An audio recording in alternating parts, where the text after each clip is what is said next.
Hello, beautiful souls, and welcome to Love, Sex, and Magic with me, your host, Mel Wells.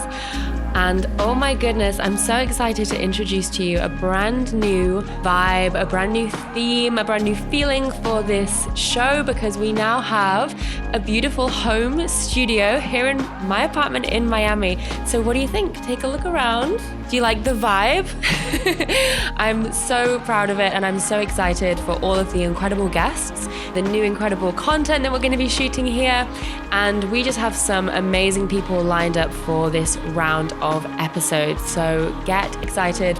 Today's episode is a Q&A. I chose some really important and insightful questions from my Instagram stories because I'm always asking you guys to submit questions. So let's dive in. The first question comes in from Louise, and Louise has asked, how has all the healing played a part in your business growth? This is a beautiful question, Louise. So I really believe that when you start a business, when you decide to build a business, your business is going to be a reflection of who you are. Your values, your personal values are going to probably be your business values. The way that you think and feel is going to be reflected in the business, which means the more you work on yourself, the more you grow yourself, the more the business can expand and grow. This also means whatever your blocks are, whatever your limitations are, whatever your traumas are, wherever you hold yourself back, you're also going to hold yourself back in the business. So the parts of your life that you haven't done any work on, the parts of your life where you are afraid to look at, are probably also going to be reflected back at you when it comes to running your company. So think of it like this. Your business can only grow as much as you do. You are not a business, but your business is going to be a reflection of you and an extension of you. If you were just trying to focus all of your attention on growing your business and not doing any work on yourself as a human, you would end up burning out. You would feel unfulfilled. You would feel like you are your work or you don't know who you are without your work. And that's not going to lead to you feeling happy. So the more you do your personal work, the more you expand your capacity for healthy relationships, the more you build community, the more you unpack your own patterns, your own traumas, your own wounds, the more you're going to expand your capacity to receive, the more you're going to open your channels for abundance, the more you're going to be clearing old stuff from the past so that you can step into the leader that you are meant to be. So if you desire a business that is continually growing and evolving, then you need to be the kind of person who is continually growing and evolving. So I hope that helps. Our next question comes from the Honest Mystic Mother, and she writes, how to deal with jealousy or hurt when an ex moves on. I always beg him back, but not sure I'm doing it for the right reasons. How to navigate through hurt. So first of all, I'm really sorry this has happened. I can feel that you are in pain and I know how much this hurts. However, what I want to start with is, first of all, do you really want to be with someone that you have to beg to be in your life? Or do you really want to be with someone that actually is choosing you? If you feel into the energy of a love that is choosing you, a love that is fully saying, I want to be with you, and it's their choice, feel into how different that feels than you having to beg or persuade or try and convince someone into a relationship with you. If you are doing that, even if you are successful, you're always going to feel insecure because deep down, you're going to know that they didn't actually choose you. They were pushed into it. And that's not grounds for a healthy, secure relationship. Secondly, when an ex moves on, I know this is so painful, especially if it's like straight away, but this is really all about acceptance of what is and accepting the impermanence of things, accepting that you cannot control someone else's behavior. You cannot control how someone shows up. You cannot control who someone wants to be with. So really accepting that that person is not with you right now because you are not a match. You are not meant to be together right now. And trusting that the universe really does have someone that's so much more of a match for you. And you'll know that they are because they're actually choosing you. And You've said that you are jealous, right? And jealousy indicates that you want him back. But I want you to really question, why do I want someone who doesn't want me? Lastly, what I want you to do is take the attention off of him or off of them and put it right back onto you. Okay. I don't want you to focus all of your attention on them. I want you to decide, I'm going to choose me. I'm going to be the love of my life. It's time for my healing. It's time for me to step into my own power and my own worthiness now. So just decide that you are going to choose yourself 1,000,000%. Because trust me, when you do that, you are going to attract people into your life later on down the line that are fully choosing you as well. So this is really about acceptance. This is really about realizing, wow, like that was clearly not meant to be right now, but something better is coming along, I promise. All right. So next question comes from Miss Dia. And she asks, what are your top tips for manifesting a life of your dreams? Juicy question. So first of all, you have to get really clear on what it is that you want. So this is the part of this whole process that I love the most because it's your chance to really dream as big as you like. So how do you want to wake up? Where do you want to be living? What do you want your week to look like? What do you want your dream day to look like? What do you want your dream relationships and friendships to look like? Your dream career? Really get clear. The more clear you can get, the more visual you can get with this, the more specific and real you can make this vision, the more fun it is and the more it works, to be honest. So that's the first step, getting really, really clear on what that vision is. And just don't hold yourself back when it comes to dreaming big. The universe is completely abundant and limitless and infinite, and you can have absolutely anything you want in this life. So really allow yourself to dream big.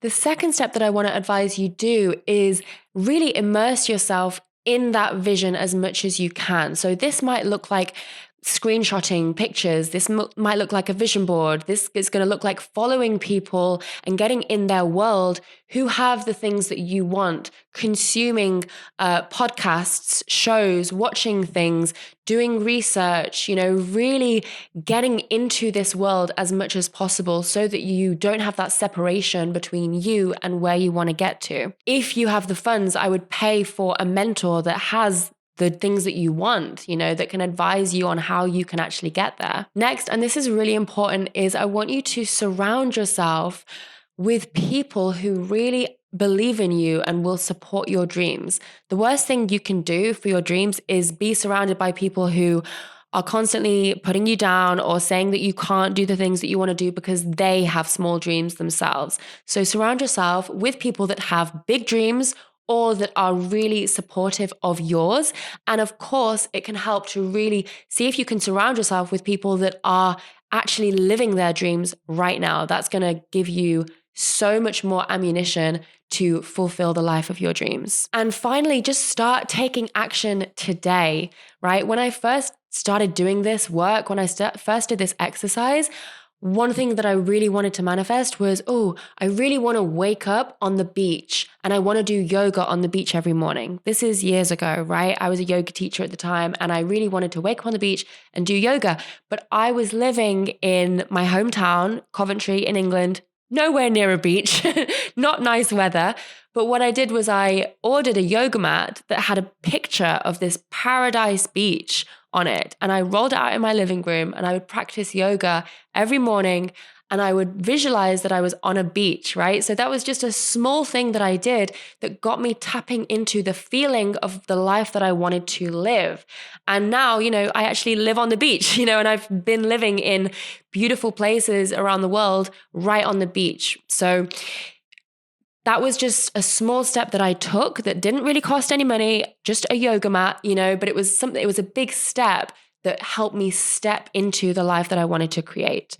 So what can you do today to help you take action towards really embodying those big dreams of yours? Focus on the small things. Your dream life is not a million years away. It's not a million miles away. And I'll bet if you do these exercises, I'll bet you can find something that you can do right away.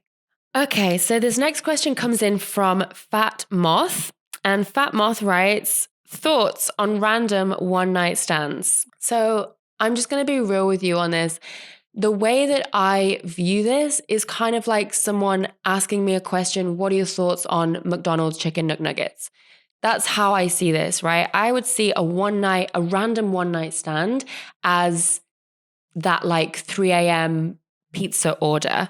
It like in the moment, it feels like a really good idea. Maybe it gives you a sense of like pleasure and validation straight away, but you're almost always going to regret that in the morning.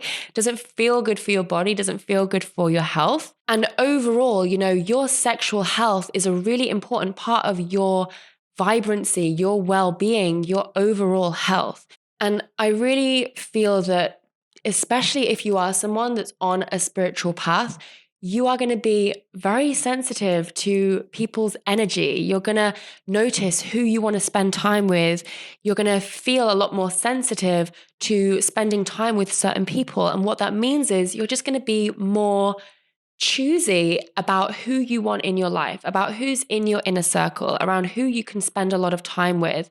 You're going to have higher standards. And what a random one night stand suggests is that you maybe don't have those high standards, right? For people that you are allowing into your body, into your bedroom, into your world. Having sex with someone is literally like the most intimate act that you can ever do with another person. You're exchanging sexual energy, which is your life force energy. You're exchanging bodily fluids, and you will take on the energy of that person, and you will continue to have that energy and hold on to it for weeks, months, even years, some say. This is how powerful our sexual energy is. So all I'm going to say is it's up to you what you want to do with your life and with your sexual energy. But just please remember, it is sacred, it is special, and I just want you to raise your standards. That's what I want to say. If you're going out and having one night stands because you want to feel validated, then maybe that is a self-worth piece for you to start looking at. If you're going out and doing that because you just feel like you have a lot of sexual energy, you have a lot of sexual drive, then I would invite you to start to channel that more into creative projects, into your work, and develop a more consistent self-pleasure practice at the same time. So all in all, I love you. Raise your standards because that is what you really deserve. So this question comes in from Nora Popova, and Nora writes, what is the number one advice you would give to women starting their own business? This is an easy one, Nora. The number one piece of advice I would say is start before you're ready. Waiting till you're ready is a trap, really, because you're never going to feel 100% ready. And if you stay waiting, you can be stuck in procrastination. You can feel like you're never going to be perfect. You can get stuck in perfectionism. And really, with growing a business, you're going to learn so much once you get into the arena and you've already started. So that would be my advice. You can read so many books about swimming and you can do courses on swimming, but really how you're going to learn to swim is by jumping into the water and just starting to swim. So that would be my advice for you, Nora. Just start now. Start messy. It doesn't need to be perfect. Just get yourself in the arena and start. It doesn't cost anything right now to start a business. You don't even need a website to start a business. You can just open an Instagram page and you are good to go. So that would be my advice, Nora. Just start now, start messy. Don't wait to be perfect. You got this. I believe in you. All right. And final question. So this question comes in from Nechami Abraham, and she says, how do you remind yourself about the light that exists when you're in the thick of darkness? This is such a beautiful and honest question. And truthfully, the way that you can believe and trust that there is light at the end of the tunnel is because this is the story of all humanity. This is the hero's journey. This is the part where you go into the darkness, you go into the cave, you go into the underworld, and you come out with treasure. We are reborn in the darkness. Everything is born in the darkness. If you think about it, we are born in a womb before we come out into the light. The butterfly, before it becomes the butterfly, is in this cave of darkness. So Look at nature for your answers. Look at humanity. This is a tale as old as time, and we've been doing this forever.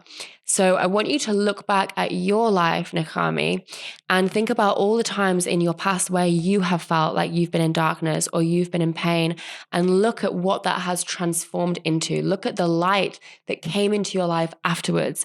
I'm sure you wouldn't be the person that you are today had it not been for those hard times that you went through. So when you are in the darkness, when you're in these places of pain, I want you to remind yourself that it doesn't last forever, but while you're there, be fully there, learn the lessons, look at the stuff that's coming up so that you can start to transform it into the light.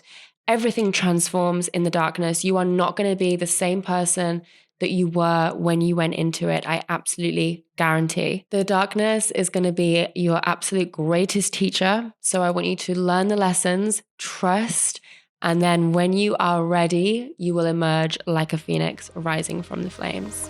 All right, so those were all of our questions that I chose for today's episode. I really hope you enjoyed this Q&A. If you like this format, please let me know because we plan on doing more of these. So if you want to get your question answered, then just watch out for my Instagram stories because I'm always asking you guys to submit questions. Thank you so much for tuning in. I'm so excited for this next round of interviews and episodes. Thank you for being a part of this audience and this community. I so appreciate you. And until next week, I hope that your life is filled with love, sex, and magic. Take care.